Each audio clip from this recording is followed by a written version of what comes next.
पाकिस्तानियों, जिधर भी आप हैं, आज मैं आप सबको ईद मुबारक कहता हूँ। और मैं अफसोस से कहता हूँ कि मेरे लिए ये सबसे तकलीफ दह ईद है।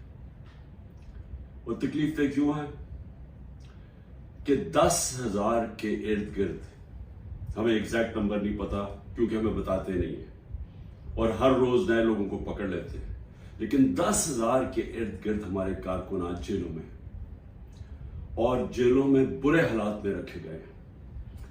ऐसे रखा हुआ है जैसे कि कोई गद्दार हैं, कोई दहशतगर्द हैं। उनको पूरी तरह कोशिश की जा रही है कि उनको इतना उनके ऊपर जुल्म करें या उनको ऐसी बुरी हालात में रखें कि वो मायूस होकर पार्टी छोड़ दें। उनके जो घर वाले हैं, बीवी बच्चे हैं, माँ बाप हैं, वो आज ईद पे क्या कर रहे होंगे, क्या उनके ऊपर गुजर रही होगी, क्योंकि पता ही नहीं है कि कब बाहर आना है। एक बेल से होती है, बाहर निकलते हैं, पुलिस पकड़ के फिर से ले जाती है उनको जेल में, कोई और उनके ऊपर केस बना देती है। कानून के नाम की चीज है कोई नहीं। अब मुकम्मल तौर पे जंगल का कानून है। जो ताकतवर है वो जो मर्जी चाहे वो करे, वो चाहे सुप्रीम कोर्ट के फैसले सुने या ना सुने, अदालतों के जज की बात माने या ना माने, कोई फर्क नहीं उनको पड़ता, क्योंकि इस वक्त जिसके पास ताकत है वो जो मर्जी चाहे कर सकता है। तो इसलिए उनके घरों में क्या गुजरी होगी, ये मेरे जो 10,000 के इर्द गिर्द जो कारकुन इस वक्त जेल में है, मैं इसलिए ये ईद तकलीफ में गुजार रहा हूँ। उसके अलावा हमारे पॉलिटिकल लीडर्स हैं, मैं आज उनको ईद मुबारक भी कहता हूँ, सलाम भी करता हूँ, क्योंकि उनको सिर्फ इसलिए जेलों में रखा हुआ है और उनके ऊपर हर किस्म का प्रेशर डाल रहे हैं कि बस वो एक जुमला कह दें कि जी मैं तहरीक इंसाफ छोड़ रहा हूं, फिर सब कुछ माफ हो जाता है। जिस तरह पूछा गया एक सवाल प्रेस कॉन्फ्रेंस के दौरान ISPR की कि जी बताएं कि ये इतने बड़े इल्जाम लगाए हुए बगावत के और दहशतगर्दी के, लेकिन जब वो पार्टी छोड़ते तो सब माफ हो जाता है।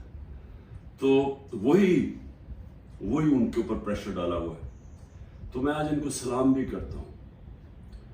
हमारे खास तौर पे जो ख्वातीन, अभी तक 50 ख्वातीन सिर्फ लाहौर के जेल में, जिसमें डॉक्टर यास्मीन और आलिया हमजा, इनको मैं खास तौर पे खराज तहसीन पेश करता हूँ। इनके अलावा जो और औरतें, लेकिन इनके ऊपर पूरा जोर लगाया गया है कि ये पार्टी छोड़ दें या ये अप्रूवर बन जाए।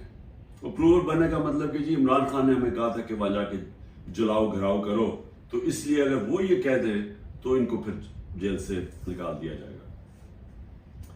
और बाकी जो मेरे स्टालवर्ड्स हैं, जिसमें शेरिया अफरीदी है, जो उसके ऊपर जो गुजरी है, उनकी बीवी को उठाया साथ, फिर बीवी को पकड़ने और बच्चों के साथ पकड़ने की कोशिश की, और जिन हालात में रखा, वो जो डेथ सेल होता है उसके अंदर छोटे से कमरे में, तोड़ने के लिए उसको अली मोहम्मद जितना प्रेशर उसके ऊपर, बार बार उसको फिर जेल में ले आते हैं।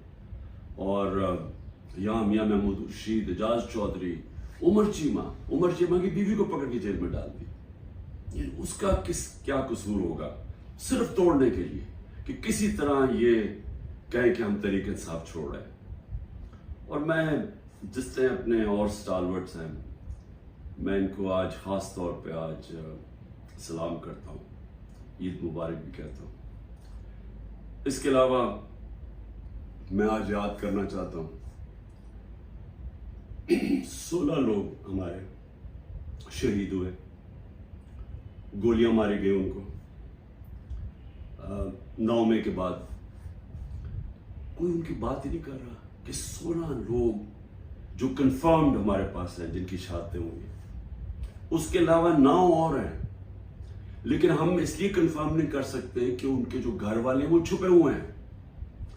ये जो दहशत और ये जो खौफ की फिजा बनाई हुई है, वो छुपे हुए हैं और वो कंफर्म नहीं करते, बोलते भी नहीं है। ये 16 का तो कंफर्म है, 25 को गोलियां लगी जिससे शहीद हुए।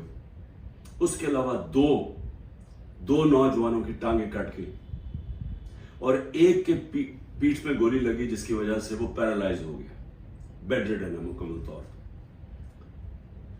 कोई इन्वेस्टिगेशन नहीं हुई, कोई नाम नहीं लेता, बिल्डिंग जली। मैं खुद कहता हूं कि उनके जिन्होंने बिल्डिंग जलाई उनके खिलाफ एक्शन लेना चाहिए, उन्होंने जुर्म किया। लेकिन कोई बात करेगा कि कौन से मुल्क के अंदर आप 25 लोगों को गोलियां मार दे, 50 और को गोलियां लगी, 50 को और गोलियां लगी, लेकिन आप 25 लोगों को कत्ल कर दें और एक के पास फायर आर्म ना हो। चलिए या तो होना कि किसी पुलिस वालों को गोलियां लगी, किसी को गोली नहीं लगी, क्योंकि जब बगावत होती है तो वो हाथों से नहीं बगावत होती। बगावत जब होती है तो वो हथियार होते हैं आपके पास। ये कैसी बगावत है कि किसी के पास हथियार ही नहीं थे? कभी कोई फौज के खिलाफ बगावत कर सकता है हाथों के साथ? उनके पास बंदूकें हैं।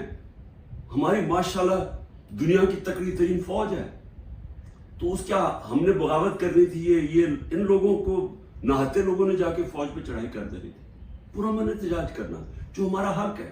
आइन कोई पाकिस्तान का ऐसा इलाका नहीं जिधर हमें इजाजत नहीं है पुरअमन एहतजाज करने की। बरतानिया के अंदर जो सबसे उनकी मुकद्दस जगह है वो उनका प्राइम मिनिस्टर का हाउस है, 10 डाउनिंग स्ट्रीट। हर दूसरे दिन वहां एहतजाज हो रहा होता है पुरअमन।